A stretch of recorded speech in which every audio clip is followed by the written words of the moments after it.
নমস্কার।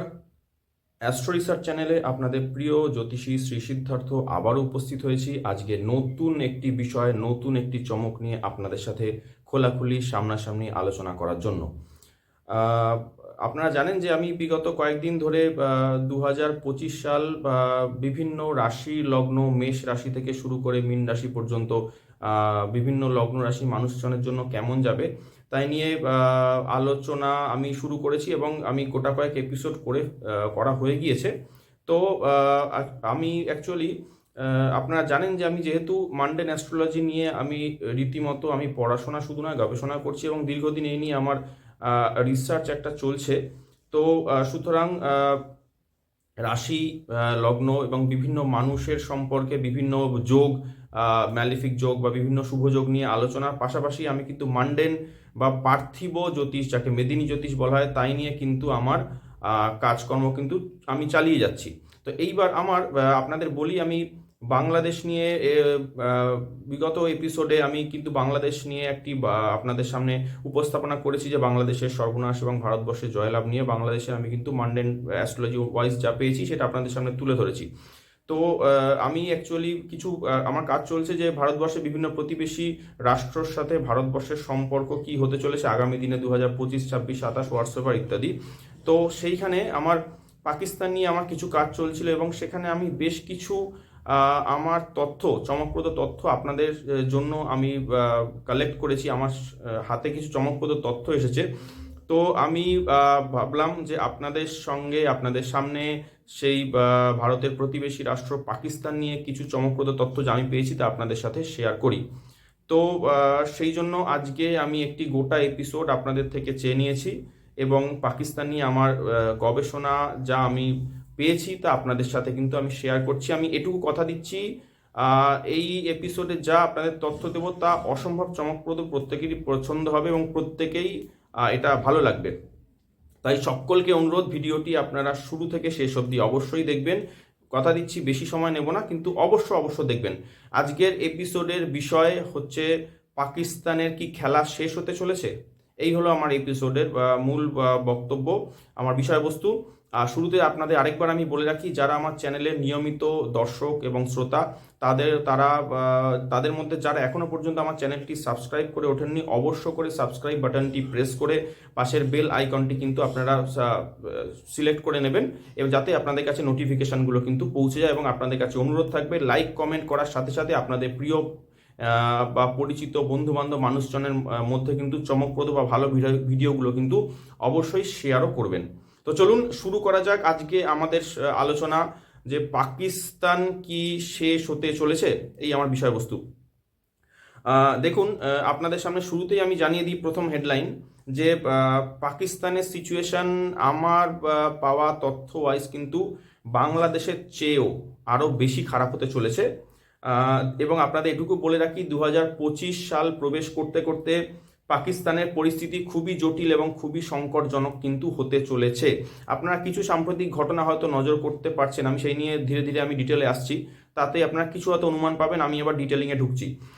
দেখুন, আজকের এই ভিডিওর মাধ্যমে আমি পাকিস্তানের ন্যাটাল চার্ট, পাকিস্তানের বর্তমান ট্রানজিট চার্ট এবং অবশ্যই আমার একটি কোয়ারি চার্ট যা আমি পাকিস্তানের বিষয়ে তৈরি করেছি তাই নিয়ে টোটাল আমি কিন্তু অ্যাস্ট্রোলজিক্যালি আলোচনা আপনাদের সামনে তুলে ধরব।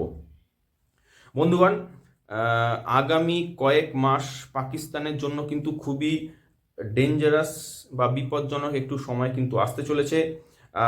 আপনাদের আমি বলি, এই বিষয়ের একটি হালকা চর্চা আমি মাসখানেক আগেই আমার এক নজরে গোটা দুনিয়া, ভারতবর্ষ এবং পশ্চিমবঙ্গ এই এপিসোডে কিন্তু তুলে ধরেছিলাম। যারা আমার চ্যানেলে নিয়মিত দর্শক শ্রোতা তারা যদি একটু পেছন দিকে আমার ভিডিও সেকশনে গিয়ে যদি একটু দেখে নেন, আমি আরেকবার সেই ভিডিওর আমি হেডিংটা বলে দিচ্ছি, এক নজরে গোটা দুনিয়া, ভারতবর্ষ এবং পশ্চিমবঙ্গ। দেখবেন ওর মধ্যে আমি পাকিস্তান নিয়ে কিন্তু কিছু হিন্টস আমি ওখানে পরিষ্কার মেনশন করে দিয়েছিলাম এবং সেখানে সেখানে কিন্তু পাকিস্তানকে নিয়ে আমি একটি ছোট প্রেডিকশনও ওখানে তুলে ধরেছিলাম। আপনারা একবার শুনে নিতে পারেন। সেই বিষয়টি আজ আমি এখানে এবারে বিস্তারিতভাবে আপনাদের সামনে আলোচনা করব। আমি ওই ভিডিওতে, পূর্বের মাসখানেক আগে ভিডিওতে আমি বলে দিয়েছিলাম যে পাকিস্তানের পরিস্থিতি খারাপ হতে চলেছে এবং এটি একটি এক্সট্রিম পর্যায়ে পৌঁছবে যখন শনি রেট্রোগ্রেড বা বক্রি হয়ে পূর্ব ভাদ্রপদ অর্থাৎ 25 নম্বর নক্ষত্রকে পরিত্যাগ করে শতভিষা নক্ষত্র অর্থাৎ 24 নম্বর নক্ষত্র যা রাহু নক্ষত্র তাতে প্রবেশ করবে। অর্থাৎ শনি 24 নম্বর নক্ষত্রে বা শতভিষা নক্ষত্রে এবং রাহু 25 নম্বর নক্ষত্রে বা পূর্ব ভাদ্রপদ নক্ষত্রে থাকাকালীন পাকিস্তানে বহু প্রকারের অশান্তি সূচিত হবে। বালুচিস্তানে বিপুল সমস্যা তৈরি হবে, খাইবার পাখতুনখোয়া প্রদেশে সমস্যা হবে, ইন্দো আফগানিস্তান বর্ডার এবং ইন্দো পাক বর্ডারেও বিপুল অশান্তি ও অস্থিরতা এবং যুদ্ধকালীন পরিস্থিতির সৃষ্টি হবে। এবং এর সাথে সাথে পাকিস্তানের অর্থনৈতিক ক্রাইসিস কিন্তু বিপুল সংকটজনক জায়গায় পৌঁছে যাবে। আমি এও বলেছিলাম যে শনি যখন রেট্রোগ্রেড বা বক্রী হয়ে শতভিষা নক্ষত্রকে স্পর্শ করবে, পাকিস্তানের পরিস্থিতি খারাপ থেকে তুমুল সর্বনাশের দিকে কিন্তু এগোতে শুরু করবে। আপনারা হয়তো জানবেন যারা অ্যাস্ট্রোলজি নিয়ে চর্চা করেন যে 29শে জুন শনি রেট্রোগ্রেড বা বক্রী হয়ে 25 নম্বর নক্ষত্রে অবস্থান করছিল, সেই তৎকালীন বলছি আমি, এবং 3রা অক্টোবর শনি কিন্তু রেট্রোগ্রেড অবস্থাতে 24 নম্বর নক্ষত্র বা শতভিষা নক্ষত্রে কিন্তু ব্যাক করে, কারণ শনি কিন্তু রেট্রোগ্রেড মোশন স্টার্ট করেছে 29 জুন 2024। তো এইবারে প্রবলেমস কিন্তু তখন থেকে অর্থাৎ 3 অক্টোবর অনওয়ার্ডস, জুনের 29শে জুন শনি রেট্রোগ্রেড হওয়ার পর থেকে যে প্রবলেম অল্প অল্প করে শুরু হয়েছিল সেটা 3 অক্টোবরের পর থেকে শনি শতভিষা নক্ষত্রে মুভ করার পরে সেই সমস্যা কিন্তু তখন থেকে বাড়তে শুরু করেছে। এবং আপনারা আমার আগের প্রেডিকশনগুলোর দিন সময় ধরে মিলিয়ে নিন যা আমি আগে বলে দিয়েছিলাম। প্রথমত, পাকিস্তানে বর্গ সংঘর্ষ বা ক্লাস স্ট্রাগল যাকে বলা হয় সেটা 3রা অক্টোবর থেকে প্রবল বেড়েছে।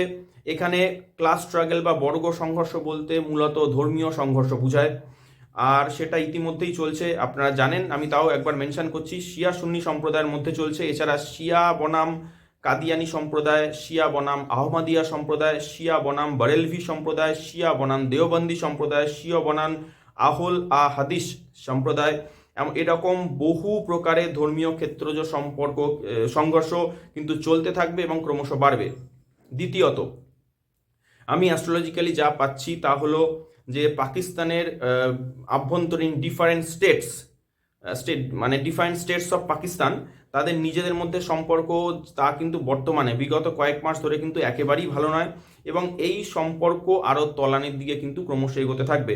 আমি যা পাচ্ছি পাকিস্তানের ইকোনমিক ক্রাইসিস বা অর্থনৈতিক সংকটজনক অবস্থা যা গত 1.5 বছর ধরে চলছে। গত 1.5 বছর কেন বললাম, কারণ রাহু পাকিস্তানের ক্ষেত্রে রাহু 1.5 বছর ধরে পাকিস্তানের দশম ভাব বা কর্মভাবে কিন্তু প্রবেশ ডিপোজিটেড হয়ে রয়েছে, এবং রাহু 1.5 বছর ধরে কিন্তু ওই দশমভাবে ডিপোজিট থাকাকালীন কিন্তু ইকোনমিক ক্রাইসিস কিন্তু ধারাবাহিকভাবে চলছে, এবং মানুষজন তাদের নিত্য প্রয়োজনীয় বস্তু, শুধু তাই নয়, ডাল আটা ইত্যাদি যা আমাদের খাদ্য সামগ্রী, সেগুলোর আকাশছোঁয়া মূল্য বৃদ্ধির কারণে এই সময়ের মধ্যে রাস্তায় বহুবার কিন্তু নেমেছে। এবং আপনারা জানবেন যে যারা ইন্টারন্যাশনাল যারা পলিটিক্স নিয়ে যারা চর্চা করেন তারা হয়তো জানবেন যে পাকিস্তানের ইকোনমিক ক্রাইসিস বিপুল আকারে কিন্তু চলে যাওয়ার পর যখন দেশটি একদম বিপর্যস্ত হয়ে পড়েছিল, সেই সময় জাস্ট কয়েক মাস আগেই IMF বা ইন্টারন্যাশনাল মনিটারি ফান্ড তারা কিন্তু পাকিস্তানকে আবার একটি বড় অঙ্কের লোন কিন্তু প্রোভাইড করে বা সরবরাহ করে, এবং সেই লোন নিয়ে পরিস্থিতি কিছুটা সামাল দেওয়ার মতো পরিস্থিতি তৈরি হলেও পাকিস্তানের চার্ট এবং গ্রহগণের ট্রানজিট যা নির্দেশ করছে তা হলো ইকোনমিক ক্রাইসিস পূর্ববারের থেকেও বা আগের বারের থেকেও এবারে আরও খারাপ আসতে চলেছে, এবং বর্গ সংঘর্ষ বা ক্লাস স্ট্রাগল বা ধর্মীয় সংঘর্ষ যা হচ্ছে হবে তা কিন্তু এবারে তার মূল কারণও কিন্তু দাঁড়াবে ইকোনমিক ক্রাইসিস। পাকিস্তানের রাস্তায় রাস্তায় দোকান বাজার বিপণীগুলোতে লুটপাট হবে, আইন কানুন ব্যবস্থা কিন্তু একেবারে ভেঙে পড়বে, যা কিন্তু অলরেডি বা ইতিমধ্যে চলছে। আপনারা খবর নিলেই জানতে পারবেন, আপনারা যারা চ্যানেল সার্চ যারা করেন তারা কিন্তু জানতে পারবেন। এবারে দেখুন, আখেরে একজন ক্ষুধার্ত পীড়িত মানুষ, তার যদি পরিবারের মানুষজনের মুখে যদি তাকে খাবার তুলে দিতে হয়, সে লুটপাট ছাড়া কী বা করবে, কারণ দেশের সরকার তো কোনোভাবে দায়িত্ব নিচ্ছে না। চতুর্দিকে চূড়ান্ত অরাজকতার পরিবেশ চলতে থাকবে, এবং সবথেকে যেটা বড় কথা, পাকিস্তানের আর্মি এইসব বিষয়ে হস্তক্ষেপ করবে না, ফলে যা হবে, ফলে সেনার বিরুদ্ধে কিন্তু জনগণের মধ্যে একটা বিক্ষোভ তৈরি হবে, বিদ্রোহের পরিস্থিতিও তৈরি হবে। তৃতীয়ত, খেয়াল করে দেখবেন যে বালুচিস্তান প্রদেশের একটি বড় অংশে জনগণ কিন্তু সরকারের পুরোপুরি বিপক্ষে চলে গেছে এবং গভর্নমেন্ট তার নিজস্ব নিয়ন্ত্রণ বা নিজস্ব কন্ট্রোল কিন্তু বালুচিস্তান প্রদেশের উপর রাখতে সম্পূর্ণ ব্যর্থ হয়েছে। প্ল্যানেটারি পজিশনই এর সবথেকে বড় কারণ। এবং বালুচিস্তান প্রদেশে আপনাদের বলে দিই, বালুচিস্তান প্রদেশে না আর্মির কোনো রকম শাসন চলছে, না পাকিস্তান গভর্নমেন্টের কোনো প্রকার শাসন চলছে, এবং police, local law and order সব কিছু ওখানকার অর্থাৎ বালুচিস্তানের লোকাল অর্গানাইজেশনই কিন্তু কবজা করে নিয়েছে এবং পাকিস্তান গভর্নমেন্ট একে একটা টেররিস্ট অর্গানাইজেশন বলে আখ্যা দিয়েছে। ফলে কি দাঁড়াচ্ছে, ফলে অ্যাস্ট্রোলজিক্যালি যা বলা হয়েছিল যে পাকিস্তানের স্টেট অফ কন্ট্রোল যা বালুচিস্তানের উপর থাকবে না, সেটা কিন্তু সত্য বলে প্রমাণিত অলরেডি হয়ে গেছে। শুধু তাই নয়, খাইবার পাখতুনখোয়া, গিলগিট বাল্টিস্তান এবং আরও বহু এলাকায় কিন্তু প্রবল অশান্তি সমস্যা কিন্তু একেবারে মাত্রা ছাড়া পরিস্থিতিতে এসে দাঁড়িয়েছে। আমি এটাও দেখতে পাচ্ছি চার্ট ওয়াইজ যে দ্রুত কিন্তু সিন্ধ অঞ্চলে অশান্তি শুরু হবে, যা অলরেডি স্টার্ট হয়ে গেছে, এবং পাকিস্তানের যা নিজস্ব পাঞ্জাব পোর্শন, পাক পাঞ্জাব, তাতেও কিন্তু অশান্তির প্রভাব কিন্তু ছড়িয়ে পড়বে। আপনাদের জানিয়ে দিই, শনি যতদিন শতভিসা নক্ষত্র অর্থাৎ 24 নম্বর নক্ষত্র এবং পূর্ব ভাদ্রপদ অর্থাৎ 25 নম্বর নক্ষত্রে যাতায়াত করবে, যেটা বিগত কয়েক মাস ধরে চলছে এবং আগামী আরও কয়েক মাস ধরে কিন্তু চলবে 2025-এর, এবং ফলে এই ধরনের অশান্তি কিন্তু আরও ক্রমশ বৃদ্ধি পাবে। আপনাদের জানিয়ে দিই যে মান্ডেন অ্যাস্ট্রোলজি ওয়াইজ শতভিষণ এবং পূর্ব ভাদ্রপদ নক্ষত্র নির্দেশ করে যে রিজিয়ন বা যে এলাকাগুলো, সেই এলাকাগুলোর নাম আপনাদের সামনে আমি তুলে ধরছি, কারণ নক্ষত্রেরও কিছুটা জিওগ্রাফিক্যাল অঞ্চল কিন্তু থাকে নক্ষত্র ওয়াইজ, সেইগুলো আমি বলছি। নির্দেশ করছে North Pole region, Russia, Mongolia, ভারতের হিমাচল প্রদেশ, উত্তরাখণ্ডের পাহাড়ি অঞ্চল, ভারতবর্ষের মণিপুর, নেপালের বড় এলাকা এবং কাশ্মীর হয়ে গোটা পঞ্চনদের অববাহিকা। পঞ্চনদ বলতে আপনারা জানেন যে 5টি নদী আছে যা কাশ্মীর রিজিয়ন থেকে স্টার্ট হয়ে আপনার কিন্তু পাকিস্তানের উপর দিয়ে কিন্তু বয়ে গেছেন। তার মধ্যে হচ্ছে বিতস্তা, চন্দ্রভাগা, ইরাবতী, বিপাশা এবং শতদ্রু। সেই জন্য ওই এলাকাকে পঞ্চনদের অববাহিকা বলা হয়। যারা জিওগ্রাফি জানেন তারা জানবেন। এবং এই যে টোটাল এই পঞ্চনদের অববাহিকা, যা কাশ্মীর থেকে শুরু হয়ে গোটা পাকিস্তান কিন্তু কভার আপ করছে, প্লাস গোটা ইন্ডিয়ান পাঞ্জাব অংশ এবং গোটা পাকিস্তান পাঞ্জাব অংশ, পেশোয়ার, কোয়েটা প্রদেশ, এই সব অংশ কিন্তু প্রভাবিত হবে। অর্থাৎ আপনাদের বলতে পারি যে অলমোস্ট গোটা পাকিস্তান কিন্তু এই শতভিসা এবং উত্তর ভাদ্রপদ নক্ষত্রে কিন্তু আপনার কভার আপ রিজিয়নের মধ্যে কিন্তু শো করছে। এছাড়াও কেতু এই মুহূর্তে হস্তা নক্ষত্র থেকে উত্তর ফাল্গুনী নক্ষত্রে গোচর করেছে এবং এই নক্ষত্রদ্বয়েরও যদি আমি তুলে ধরি, সেটাও কিন্তু আসছে সিন্ধের কিছু অংশ এবং বালুচিস্তান প্রদেশের কিছু অংশ। অর্থাৎ অ্যাস্ট্রোলজিক্যালি বলা যেতে পারে গোটা পাকিস্তানই কিন্তু অ্যাফেক্টেড হবে। আমি পাকিস্তানের ন্যাটাল চার্ট যা আমি একবার আপনাদের সামনে এর আগে একবার আলোচনা করেছিলাম, ভারতবর্ষ নিয়ে 2টো এপিসোড যখন করেছিলাম, তো পাকিস্তানের ন্যাটাল চার্ট আপনার আসছে মিথুন রাশি এবং মিথুন লগ্ন, যা জন্মকালীন ইন্ডিপেন্ডেন্সের সময়কার, এবং সেই ন্যাটাল চার্টে যা রাশি, যা নক্ষত্র বা গ্রহগণের যা পরিস্থিতি, তার থেকে এটাই আমি পেয়েছিলাম, আগেরবার ব্যাখ্যা করেছিলাম যে সম্পূর্ণ অস্থির লগ্ন এবং রাশিও সম্পূর্ণ অস্থির। এবং পাকিস্তানের এই অস্থির লগ্ন, অস্থির রাশি হওয়ার জন্য সবথেকে যেটা বড় কারণ দাঁড়াবে যে পাকিস্তানের মধ্যে একটা অশুভ প্রভাব কাজ করবে। নট অনলি দ্যাট, একটা কিন্তু ইনস্টেবিলিটি কিন্তু পরিবেশ সবসময় পাকিস্তানে বজায় থাকবে। আপনারা খেয়াল করে দেখবেন, ঠিক যে কারণে আজ অবধি কোনো প্রাইম মিনিস্টার তার 5th ইয়ার টার্ম বা তার 5 বছরের টার্ম কিন্তু পাকিস্তানে কমপ্লিট করতে পারেননি। নওয়াজ শরীফ 3টে টার্মসে উনি কিন্তু 3বার কিন্তু পাকিস্তানের প্রধানমন্ত্রী হয়েছেন, কিন্তু কোনোবারই উনি কিন্তু 5th ইয়ার টার্ম কমপ্লিট করতে পারেননি।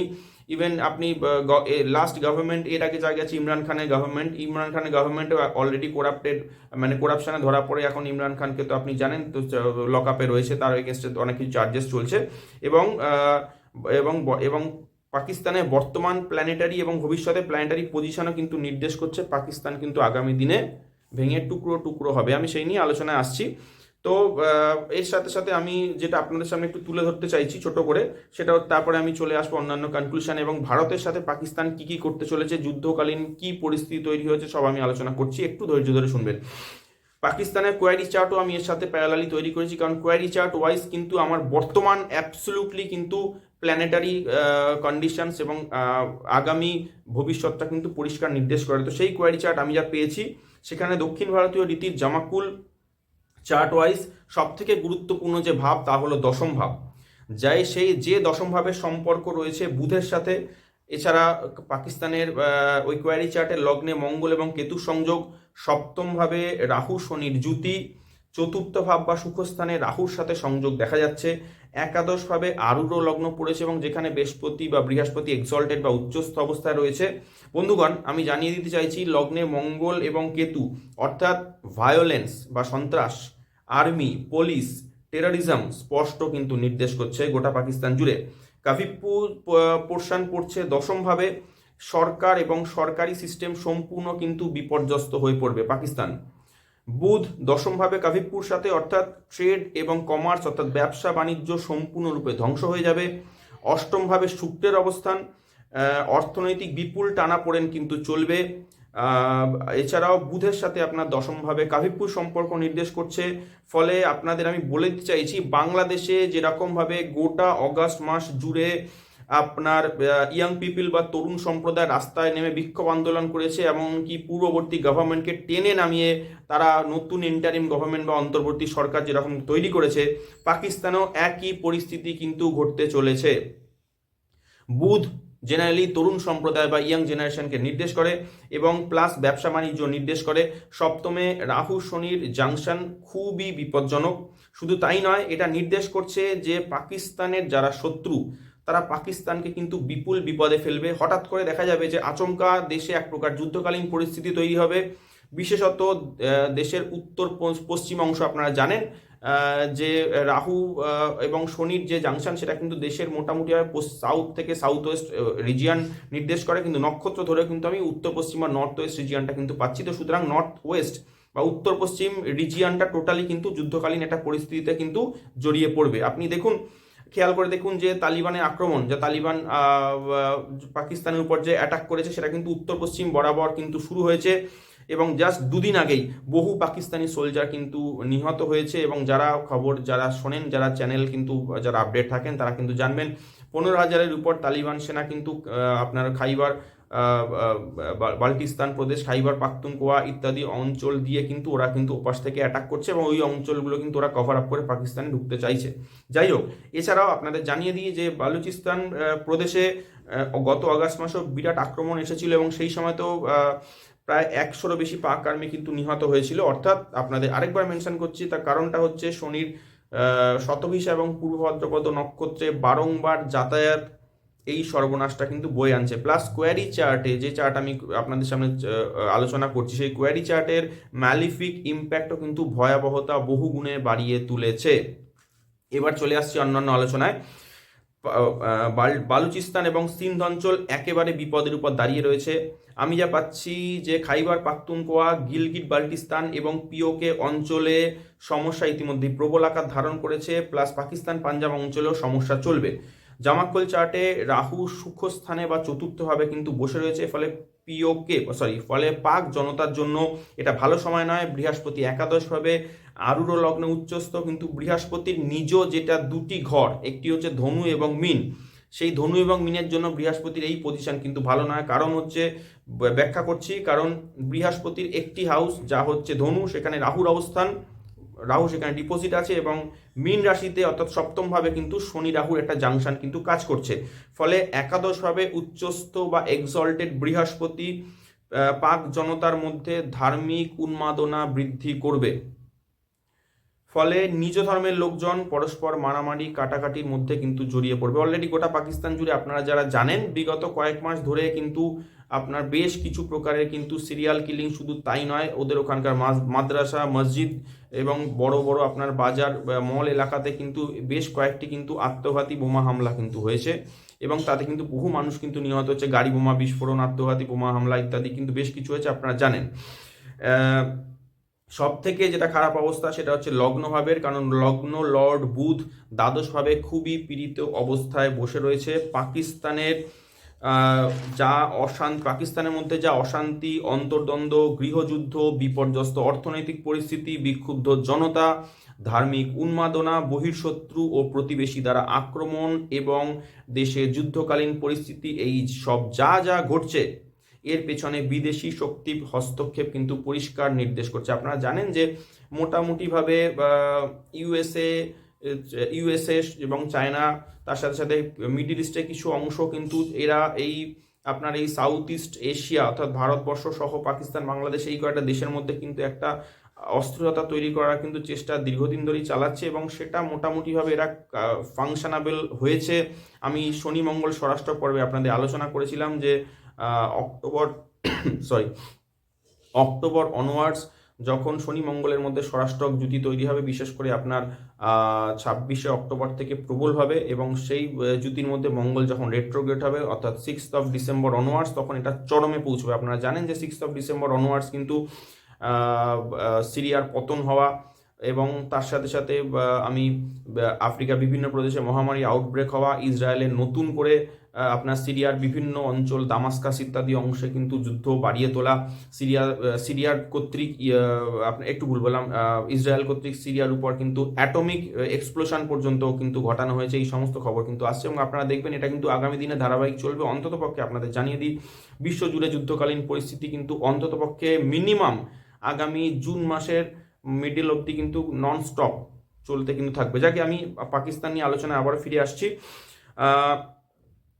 পাকিস্তান এই মুহূর্তে সম্পূর্ণ হেল্পলেস অবস্থায় পড়ে যাবে এবং এই ডামাডোলের মধ্যে যেটা সব থেকে আমি ভাইটাল পয়েন্ট নোট করবেন যে পাকিস্তানি ডামাডোলের মধ্যে কিন্তু প্রতিবেশী দেশগুলির সাথে, বিশেষ করে ভারতের সাথে কিন্তু কিছু বদমাইশি করার চেষ্টা করবে এবং শুধু ভারত নয়, এর সাথে পাকিস্তানের যে প্রতিবেশী, বিশেষ করে আফগানিস্তান, যার সাথে ভারতের খুবই ভালো সম্পর্ক, আফগানিস্তানের উপর কিন্তু বেশ কিছু রকম ওরা বদমাইশি করার চেষ্টা করবে। আপনারা খেয়াল করে দেখবেন যে 6 ডিসেম্বরের পরেই অর্থাৎ যে মুহূর্তে মঙ্গল শনি স্বরাষ্ট্রক তৈরি হয়েছে তারপরেই কিন্তু এই ঘটনা হয়েছে যে পাকিস্তান কর্তৃক আফগানিস্তানের তালিবান দ্বারা অধ্যুষিত কিছু অঞ্চলে কিন্তু আপনার মানে এয়ার অ্যাটাক করে কিন্তু বহু নারী এবং শিশুকে কিন্তু হত্যা করা হয়েছে এবং তার রিপ্লাই কিন্তু এখন তালিবান কিন্তু পাকিস্তানে আক্রমণ শুরু করেছে। যাই হোক, তো আপনাদের এটা আমি বলে দিচ্ছি যে এই বদমাইশিগুলো পাকিস্তান এই কারণের জন্যই করবে যাতে দেশের জনগণের মন আভ্যন্তরীণ অস্থিরতা থেকে সরিয়ে দিয়ে জনগণকে বোঝানো যায় যে দেখো আমাদের উপর বহিঃশত্রু আক্রমণ কিন্তু হয়েছে এবং ফলে আমরা তো নানাভাবে আমরা বিপর্যস্ত অবস্থার মধ্যে পড়েছি, আমরা কি করব। এবং আপনারা খেয়াল করে দেখবেন যে স্বাধীনতার পর থেকেই পাকিস্তান কিন্তু নানা অজুহাতে ভারতের উপর বারংবার কিন্তু আক্রমণ শানিয়ে এসেছে এবং বারংবার পাক জনতাকে এটা বোঝানো হয়েছে যে দেশে যা ঘটছে সব কিন্তু ইন্ডিয়ান ইন্টেলিজেন্স বা রয়ের কারসাজি, ইন্ডিয়া আমাদের শত্রু, হিন্দুরা আমাদের শত্রু, যার জন্য আপনারা দেখবেন যে পাকিস্তানের উপর সংখ্যালঘু নির্যাতন এবং পাকিস্তানের ভেতরে কিন্তু বিভিন্ন প্রকারের মৌলবাদী গোষ্ঠী মাথাচাড়া দিয়ে সেখানে জঙ্গি সংগঠনগুলোর মাধ্যমে ভারতের বিভিন্ন জায়গায় কিন্তু নানা প্রকারের নাশকতা কিন্তু বহুবার ঘটানো হয়েছে। যারা রিসেন্টলি জানেন যে মুম্বাইতে 26/11, দিল্লিতে পার্লামেন্টে অ্যাটাক, এছাড়াও ভারতবর্ষের বিভিন্ন জায়গায় নানা রকম স্থানে পাঞ্জাব অংশ এবং আপনার জম্মু কাশ্মীর ইত্যাদি অঞ্চলে কিন্তু বিভিন্ন জায়গায় বারংবার উড়ি ইত্যাদি, তারপরে আপনার উড়িতে হামলা করা হয়, তারপরে আপনাদের আরও বিভিন্ন অংশে কিন্তু বহুবার কিন্তু নানা প্রকারে কিন্তু আক্রমণ পাকিস্তান ধারাবাহিকভাবে চালিয়ে যাচ্ছে শুধু দেশের জনতাকে বোঝানোর জন্য যে দেখো আমরা কিন্তু হেল্পলেস, আমাদের উপর আসছে কোনো সমস্যা বলে আমরা কিন্তু ওদের উপর কিন্তু আমরা কিন্তু ভারতের উপর কিন্তু আমরা সুপ্রতিশোধ নিচ্ছি, কারণ ভারত তোমাদের শত্রু, হিন্দুরা তোমাদের শত্রু হোয়াটসএভার। যাই হোক, তো চার্ট কিন্তু এটা নির্দেশ করছে, আপনাদের পরিষ্কার আমি মেনশন করছি যে পাকিস্তান ইন্ডিয়াতে সাডেন অ্যাটাক হানতে পারে। আবারও বলছি, পাকিস্তান ইন্ডিয়াতে সাডেন অ্যাটাক কিন্তু হানতে পারে বা আঘাত করতে পারে, এটা নির্দেশ করছে এবং বর্ডার অঞ্চল দিয়ে নানা প্রকার বদমাইশি তৈরি করার প্রচেষ্টা করে যাবে এবং তাদের প্রচেষ্টা এটাই হবে যে ইন্ডিয়া যেন কোনো প্রকারের যেন রিটালিয়েট করে এবং যুদ্ধে জড়িয়ে পড়ে, ঠিক যেরকমভাবে 1999 সালে যেরকমভাবে কার্গিল হয়েছিল আপনারা জানেন, ঠিক আছে। তো সেরকম পরিস্থিতি আবার তৈরি করার চেষ্টা চলছে প্রবলভাবে এবং আপনারা নজর করুন যে শুধু নিজের কাছে সীমাবদ্ধতা না রেখে এখন বাংলাদেশের মাধ্যমে ভারতবর্ষকে আক্রমণ করার লাগাতার প্রচেষ্টা কিন্তু চালানো হচ্ছে এবং সেটাও কিন্তু 15 নভেম্বর অনওয়ার্ডস শনি শতবিশা নক্ষত্রে মার্গী হওয়ার পর থেকে এই ঘটনার প্রাবল্য অনেক বেশি পেয়েছে। যেটা আপনারা জানেন যে বাংলাদেশকে কিন্তু অস্ত্র, গোলা বারুদ এবং আরডিএক্স ইত্যাদি কিন্তু লাগাতার সাপ্লাই করে পাকিস্তান বাংলাদেশকে কিন্তু নোংরা মদত দিচ্ছে যে ভারতবর্ষকে আক্রমণ করার। তো এবং প্লাস এটাও নজর করুন যে জুন 29 অনওয়ার্ডস শনি রেট্রোগ্রেড বা বক্রি হওয়ার পর থেকে জম্মু, কাঠোয়া ইত্যাদি অঞ্চলে লাগাতার টেরোরিজম প্রচেষ্টা কিন্তু চালিয়ে যাচ্ছে পাকিস্তান, এবং পাকিস্তান চাইছে ইন্ডিয়া রেটালিয়েট করুক, ইন্ডিয়া একটা যুদ্ধে জড়িয়ে পড়ুক আমাদের সাথে, যুদ্ধকালীন পরিস্থিতি তৈরি হোক এবং সমস্ত অ্যাটেনশন ভারতের কার্যকলাপের উপর ফোকাস করে দেশের জনতাকে, দেশের মধ্যে যে আভ্যন্তরীণ যে ক্রাইসিস, দেশের মধ্যে যে একদম একদম যে ইকোনমিক ক্রাইসিস যে একদম পড়ে গিয়েছে, তার থেকে কিন্তু নজরটা ঘুরিয়ে দেওয়া যায়। আমি এর আগে পূর্বে পাকিস্তান নিয়ে যে প্রেডিকশন যে এনেছিলাম, সেই ভিডিওতে আমি বলে দিয়েছিলাম যে শনি শতভিসা নক্ষত্রে প্রবেশ করলে আমি এটাও পেয়েছিলাম যে নিউক্লিয়ার এলিমেন্ট কিন্তু অ্যাক্টিভেটেড হবে। এবং আমি এটা পেয়েছি চার্ট ওয়াইজ। আপনাদের বলেই দিই যে পাকিস্তানের উপর কিন্তু নিউক্লিয়ার থ্রেট নির্দেশ করছে, যেটা কিন্তু কোয়ারি চার্টে একদম 100% পরিষ্কার। অর্থাৎ আমার যা সংকেত আমি যা পাচ্ছি সেটা বলছে যে পাকিস্তান নিজে অথবা নিজ মিত্র কোনো দেশকে দিয়ে ভারতের উপর নিউক্লিয়ার অ্যাটাক করাতে পারে। এবং এরকমও নির্দেশ করছে যে পাকিস্তান কাউকে টাকা পয়সা দিয়ে নিজের নিউক্লিয়ার টেকনোলজি কোনো দেশকে কিন্তু বিক্রি করবে বা বিক্রি করেছে। এবং আপনারা খেয়াল করে দেখবেন যে বর্তমান একদম রিসেন্ট নিউজ, গতকালের নিউজ যা এসে পৌঁছেছে তা হলো যে পাকিস্তান থেকে অস্ত্র বোঝাই জাহাজ যা কিন্তু বাংলাদেশে পাঠানো হয়েছে, এবং ওতে আরডিএক্স এর সাথে বেশ কিছু নিউক্লিয়ার বম্বও পাঠানো হয়েছে। এবং আপনারা জানবেন, খবর এসে গেছে যে সেই জাহাজের যে 7 জন নাবিক ছিল তাদেরকে কিন্তু বাংলাদেশে হত্যা করা হয়েছে, যাতে এই খবর বাইরে কোনোভাবে প্রকাশ না হয়। বুঝতেই পারছেন পরিস্থিতি খুবই কঠিন অবস্থায় রয়েছে। বাংলাদেশ নিয়ে আমি পূর্বের এপিসোডে বলেই দিয়েছি যে বাংলাদেশ সাডেনলি ইন্ডিয়াতে অ্যাটাক করতে পারে, এবং পাকিস্তানের দিক থেকেও কিন্তু চার্ট ওয়াইজ কিন্তু একই নির্দেশনা পরিষ্কার। এবং এক্ষেত্রে দুই প্রতিবেশী দেশ তারা কিন্তু পরস্পরের যোগ সাজসে কিন্তু ভারতের উপর কোনোভাবে হামলা বা আচমকা কোনো প্রকারের সাডেন অ্যাটাক কিন্তু যে কোনো সময় চালাতে পারে। কিন্তু তাও আপনাদের আমি কিন্তু অন্তিমে বা ফাইনালি বলে দিচ্ছি যে ভারতের উপর পাকিস্তান বাংলাদেশ যেই সাডেন অ্যাটাক করুক না কেন, নিজেদের কবর নিজেরাই কিন্তু খুঁড়বে। কারণ আমার ভারতবর্ষের চার্ট আমি আপনাদের আগেও ব্যাখ্যা করেছি, আবার দু এক কথায় বলে দিচ্ছি যে চার্ট কিন্তু পরিষ্কার বলছে যে ভারতে অস্থিরতা, গৃহযুদ্ধ এবং তার সাথে যুদ্ধকালীন পরিস্থিতি যাই বাঁধানোর প্রচেষ্টা করা হোক না কেন, ভারত কিন্তু সব কিছু সামলে নেবে, ধাক্কা সামলে নেবে এবং জয়লাভ করবে। বাংলাদেশ, আমি আগেই বলে দিয়েছি আগের এপিসোডে, যে বাংলাদেশ ভারতের সামনে পরাজয় স্বীকার করে নত স্বীকার করবে এবং ভারত কিন্তু সেই যুদ্ধে জয়লাভ করবে। এবং এও বলে দিয়েছি যে আগামী দিনে 2025-এ আপনারা দেখতে পারবেন ধাপে ধাপে বাংলাদেশ কিন্তু 2 থেকে 3টে টুকরোয় বিভক্ত হবে। পাকিস্তানেও একই রকম ব্যাপার, পাকিস্তান বিপুল লেভেলে ক্ষতিগ্রস্ত হবে। এবং আপনাদের একটা বড় আমি কিন্তু ব্রেকিং নিউজ দিয়ে দিই যে পিওকে, বালুচিস্তান এবং সিন্ধ সহ বেশ কিছু অংশ কিন্তু পরবর্তীতে ভারতের সঙ্গে যুক্ত হবার প্রবল কানেকশন আমি পাচ্ছি। এবং পাকিস্তানও আপনাদের জানিয়ে দিই, গ্রেট নিউজ, যে পাকিস্তান আগামী দিনে 3 থেকে 4 টুকরোয় ভাঙতে চলেছে। আমার প্রেডিকশন আপনারা লিখে রাখবেন, মিলিয়ে নেবেন। বাংলাদেশ 2 থেকে 3 টুকরোয় ডিসেম্বর অনওয়ার্ডস 2025 মিলিয়ে নেবেন, আমি আগেই বলে দিয়েছি। পাকিস্তানও আমি যা পাচ্ছি যুদ্ধের পর ফাইনালি আপনারা মিলিয়ে নেবেন যে পাকিস্তানও কিন্তু পরবর্তীতে 3 থেকে 4টি টুকরোয় ভেঙে 3 থেকে 4টি দেশে পরিণত হবে। এবং পাকিস্তানের বার্থ চার্ট এবং ট্রানজিট চার্টের পাশাপাশি কোয়ারি চার্ট থেকেও সেটা একদম পরিষ্কার কিন্তু আমার কাছে সংকেত এসেছে। তো যাই হোক বন্ধুরা, আজকের মতো এটুকুই। আমি আশা করব আজকে আপনাদের এই যে একটি বহুল চর্চিত বিষয় নিয়ে আপনাদের সামনে পাকিস্তান নিয়ে আলোচনা করলাম, তা আপনাদের নিশ্চয়ই ভালো লেগেছে। তো যদি ভালো লেগে থাকে আমি আপনাদের আবার অনুরোধ করব যে অবশ্য করে আমার চ্যানেলটিকে আপনারা সাবস্ক্রাইব করবেন। যত সনাতনী বন্ধুবান্ধব বা যারা আপনাদের পরিচিত আছেন তাদেরকে এই ভিডিও কিন্তু শেয়ার করে দেবেন। আমি চাইবো যে যা ঘটতে চলেছে আগামী দিনে, যা ঘটনা, সেটা প্রত্যেকটি ভারতবাসীর, প্রত্যেকটি পশ্চিমবঙ্গবাসীর কিন্তু জানার অধিকার আছে। তাই ভিডিওটি আপনারা সাবস্ক্রাইব করবেন, তার সাথে সাথে লাইক কমেন্ট করার সাথে সাথে আরও বিভিন্ন মানুষকে শেয়ার করে দেবেন, যেন প্রত্যেকে প্রকৃত তথ্য জানতে পারে। তো বন্ধুরা, আজকের মতো এটুকুই। ফিরে আসছি আগামী দিনে নতুন চমকপ্রদ ভিডিও নিয়ে, তার সাথে সাথে আমার রাশি লগ্ন নিয়ে যা এপিসোড যা চলছে তা কিন্তু ধারাবাহিকভাবে চলতে থাকবে। সাথে এবং পাশে থাকবেন, সকলে ভালো থাকবেন, সুস্থ থাকবেন, আনন্দে থাকবেন। জয় ঠাকুর শ্রী রামকৃষ্ণের জয়, জয় জগৎ জননী শ্রী শ্রী মায়ের জয়। পাশে থাকার জন্য সকলকে অনেক অনেক ধন্যবাদ। নমস্কার।